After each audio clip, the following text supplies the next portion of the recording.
أعوذ بالله من الشيطان الرجيم. بسم الله الرحمن الرحيم.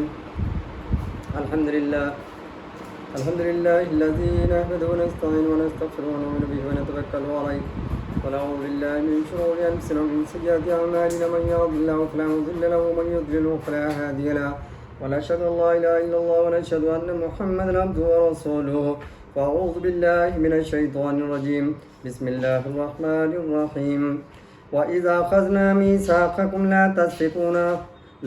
تَسْفِكُونَ دِمَاءَكُمْ وَلَا تُخْرِجُونَ أَنفُسَكُمْ مِنْ دِيَارِكُمْ ثُمَّ أَقْرَرْتُمْ وَأَنْتُمْ تَشْهَدُونَ. صدق اللہ المولانا العظیم.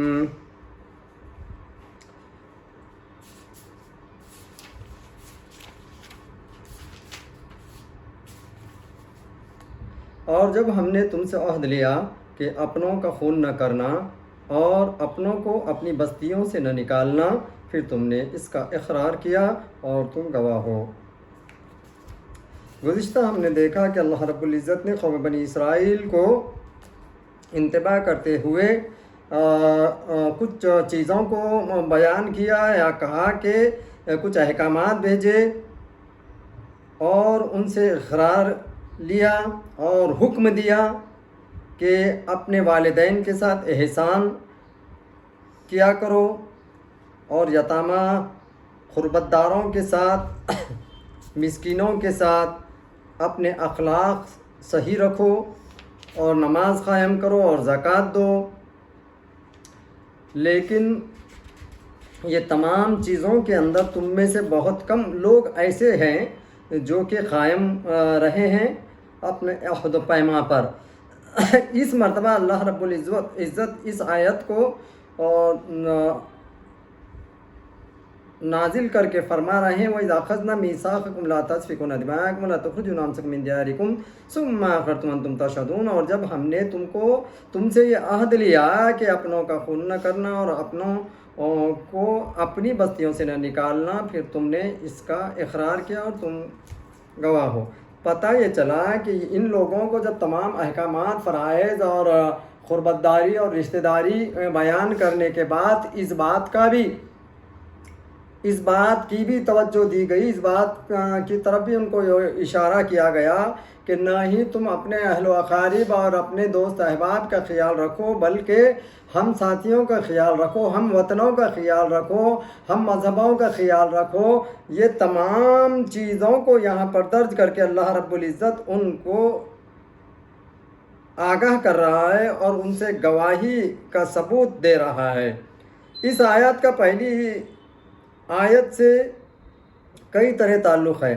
پہلا تعلق اس سے پہلے تہذیب، اخلاق اور تدبیر منزل کے احکام کا ذکر تھا جن پر عمل کرنے سے انسان کے اخلاق درست ہو جائیں اور خانگی زندگی سنبھل جائے. اب سیاست مدنی کے احکام کا ذکر ہے جس سے قومی اصلاح ہو اور ملک میں امن و امان کا دور ہو. دوسرا تعلق اس سے پہلے اختیار کرنے کے لیے اچھے صفات کا ذکر کیا تھا. اب ان عیوب کا ذکر فرما جا رہا ہے کہ جن سے بچنا ضروری ہے. اس لیے پہلی آیت میں امر تھا اور اس میں نہیں، یعنی پہلے امر تھا، حکم تھا، اور اس کے اندر جو ہے آپ سے گواہی کے ساتھ ساتھ کن چیزوں کی جو ہے تردید کی گئی، اس کو نہیں کہہ رہے ہیں. پہلے حکم تھا اور اب نہیں. تیسرا تعلق پہلا آیت میں اسرائیلیوں کی نافرمانیوں کا دعویٰ کیا گیا تھا کہ ثم تولیتم، یہ اس آیت میں ان کے اعمال سے ثبوت دیا جا رہا ہے.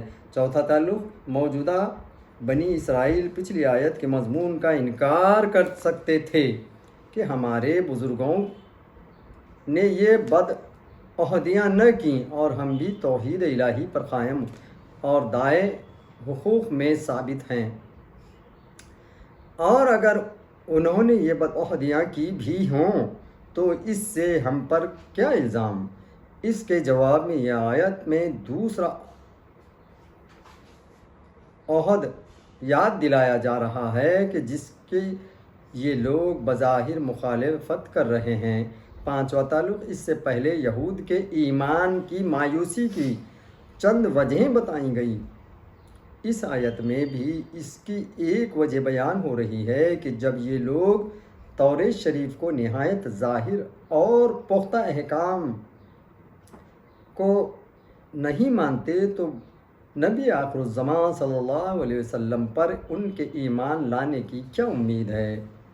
یہ عہد یا تو اس طرح لیا کہ توریت میں یہ احکام بھیجے ہیں، اور جو شخص موسیٰ علیہ السلام کا کلمہ پڑھ کر دین موسوی میں داخل ہوتا تو گویا توریت کی سارے احکام پر عمل کرنے کا عہد کر لیتا، جیسے ہم کلمہ پڑھ کر سارے احکام قرآن و حدیث پر عمل کرنے کا عہد لیتے ہیں۔ یا اس طرح موسیٰ علیہ السلام نے اپنی وفات کے قریب بنی اسرائیل سے یہ عہد لیا تھا، اور جیسے ہمارے نبی صلی اللہ علیہ وسلم نے حجۃ الوداع میں مسلمانوں کو خصوصی وصیتیں فرمائی کہ میرے بعد ایک دوسرے کو قتل نہ کرنا، اپنی بیویوں سے اچھے سلوک کرنا وغیرہ وغیرہ۔ چونکہ نبی کا عہد لینا گویا رب کا عہد لینا ہے، اس لیے اخذنا فرمایا گیا۔ وَإِذْ أَخَذْنَا مِيثَاقَ، یہاں وہی اذکر و افعال چھپا ہے، یعنی اے یہودیوں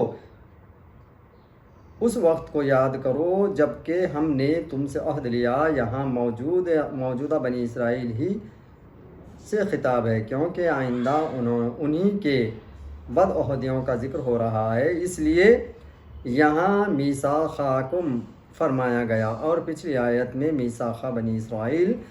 دراصل یہ عہد بھی ان کے باپ داداؤں ہی سے لیا گیا تھا، مگر چونکہ باپ داداؤں کا فعل اولاد کے فعل ہوتا ہے، اس لیے اس کا ان سے خطاب ہوا۔ یہاں وعدے کی نوعیت مراد ہے، ورنہ حقیقت میں ان سے 3 عہد لیے گئے تھے۔ پہلا یہ کہ لا تسفکون دماءکم، اپنا خون نہ بہانا۔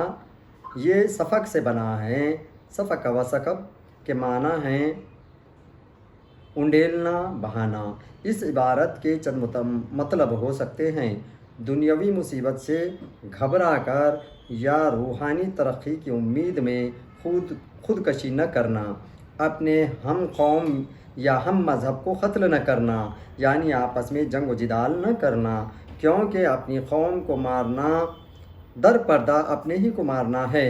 کسی کو قتل نہ کرنا کہ اس کے قصاص میں تم قتل کر دیے جاؤ، کیونکہ دوسرے کو ہلاک کرنا اپنے کو موت کے منہ میں دینا ہے۔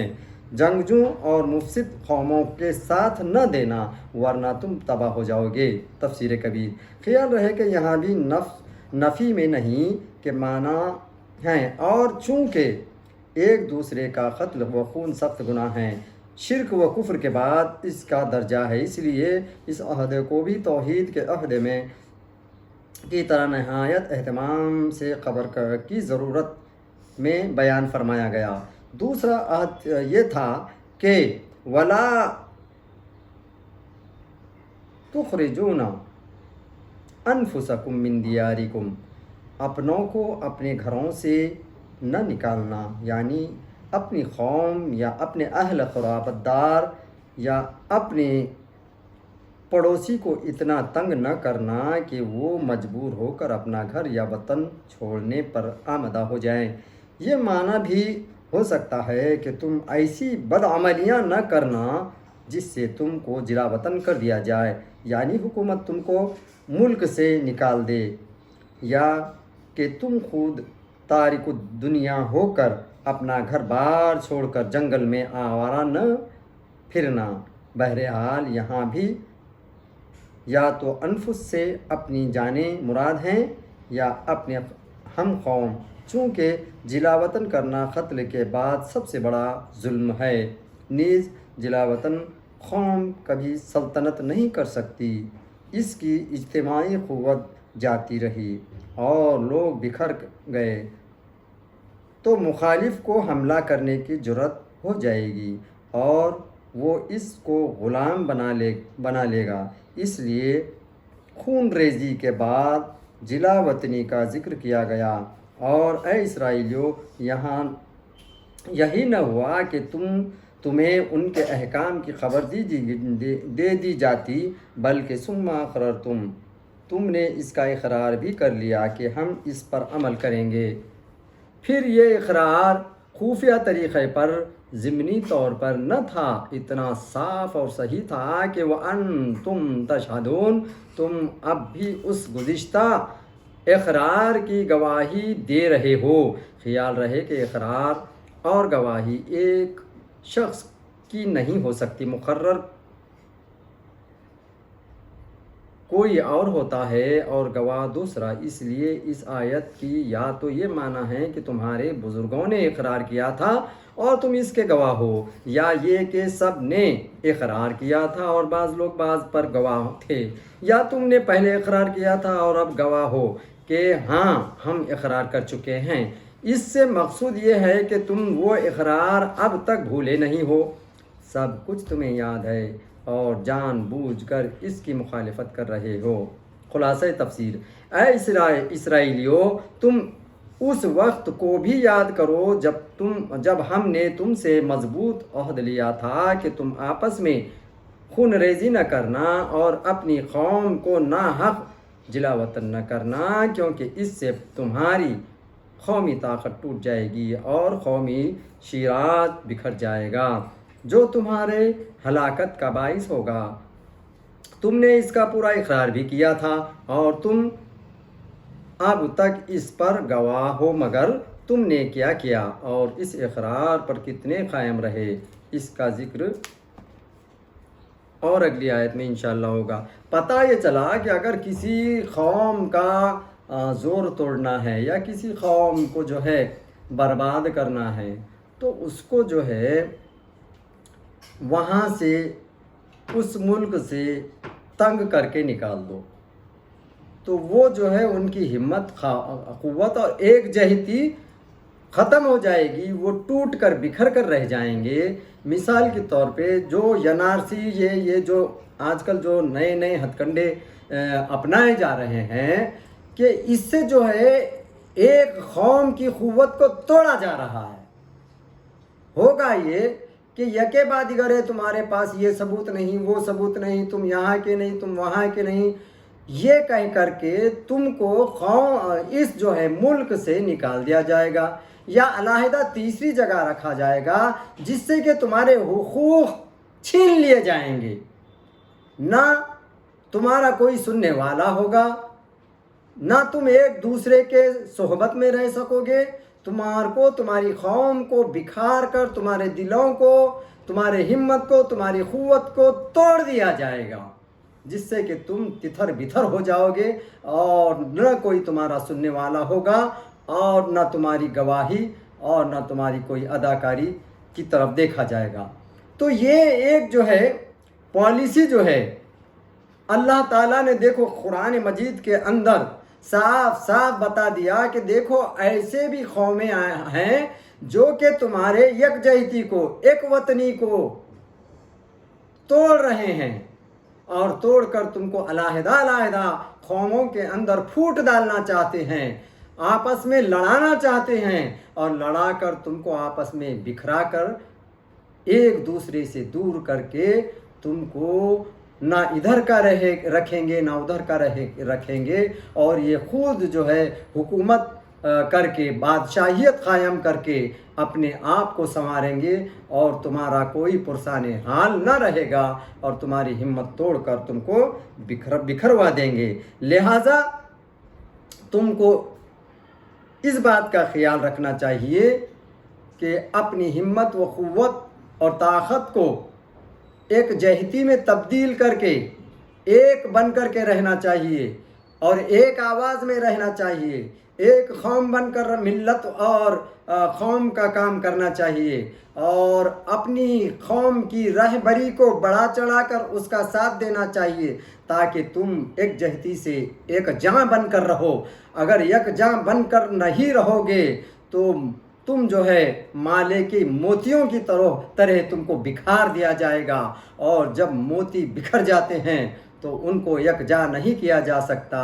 اس طریقے سے ہم کو لازمی ہے کہ ہم متحد رہیں، ایک جہتی سے رہیں، اپنے آپ کو، اپنے قوم کے رہبروں کو ایک قوت دیں، اور سب مل کر جو ہیں ایک ہمت و طاقت سے اپنی ہمت بنائیں، تاکہ زندگی جو ہے کے اندر آسانیاں پیدا ہو، اور ہم وطنی ایک ساتھ رہیں، سب ایک مل جل کر رہیں، سب کی عزت رہے، سب کو جو ہے حقوق سب کے آسانی سے مل سکیں، اور سب خوش و خرم رہے۔ اللہ تعالیٰ سے دعا ہے کہ اللہ تعالیٰ جو ہے ہم سب کو ایک جہتی کے ساتھ، یکسوئی کے ساتھ، اور رہبر کو بڑھا چڑھا کر، اپنے رہبر کو سمجھ کر اس کو قوت دینے کی قوم کو توفیق عطا فرمائے۔ وآخر الدعوانا ان الحمد للہ رب العالمین۔